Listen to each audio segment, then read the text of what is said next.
একজন ভাই কমেন্ট করে লিখেছে, দাদা আমার ১৬ বছর বয়স এবং আমার সবসময় বয়সে বড় মেয়েদের সাথে শারীরিক সম্পর্ক করতে ইচ্ছা করে, আমি এখন কি করব?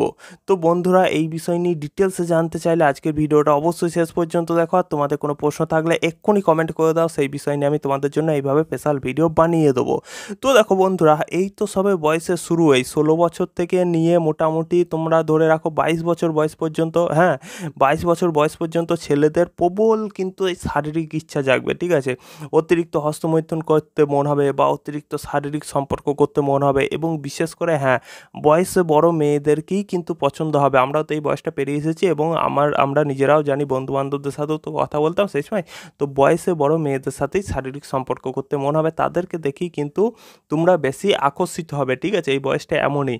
তো এই বয়সটায় ভয় পাওয়ার কিছু নেই, বা নিজেকে যতটা, আমি বলব যে নিজেকে যতটা পারো সিম্পল রাখার চেষ্টা করো, ঠিক আছে? এইসব জিনিসের দিকে বেশি মন দিও না। আর তুমি যদি একবার এইসব জিনিসের যদি একবার ফেঁসে যাও, ঠিক আছে? ফেঁসে যাও মানে কীরকম? ধরো অতিরিক্ত হস্তমৈথুন করার অভ্যাসে ফেঁসে গেলে, বা ধরো বয়সে কোনো বড় মেয়েকে সত্যিই ধরো পটিয়ে ফেললে, বা বিবাহিত কোনো মেয়েকে পটিয়ে ফেললে, তার সাথে শারীরিক সম্পর্ক করার যে নেশা তাতে ধরো জড়িয়ে পড়লে, তাহলে তোমার জীবন কিন্তু বরবাদ হয়ে যাবে, ঠিক আছে? আমি তোমাকে এটুকুই বলবো যে এই সময় নিজেকে ব্যস্ত রাখো। তুমি যে কাজটা করছো, ধরো লেখাপড়া করছো এই বয়সে, ঠিক আছে? হ্যাঁ, তো তুমি নিজের কাজে ব্যস্ত থাকো, নিজেকে ব্যস্ত রাখো এবং নিজেকে যতটা পারবে সিম্পল রাখার চেষ্টা করো।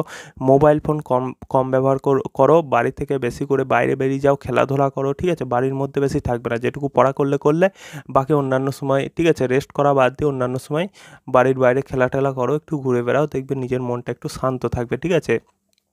আর যদি এই বয়সে যদি নিজেকে একবার খারাপ রাস্তায় যদি নিয়ে চলে যাও, তাহলে তুমি আর কোনোদিন ফিরে আসতে পারবে না, ঠিক আছে? তুমি পুরোপুরিভাবে শেষ হয়ে যাবে।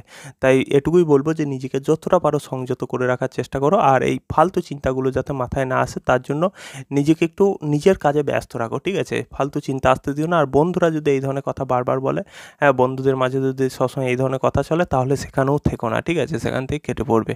তো বন্ধুরা, আজকের মতন এটুকুই। আশা করছি তোমরা বুঝতে পেরেছো আমি কি বোঝানোর চেষ্টা করছি। তো দেখা হবে পরের ভিডিওতে।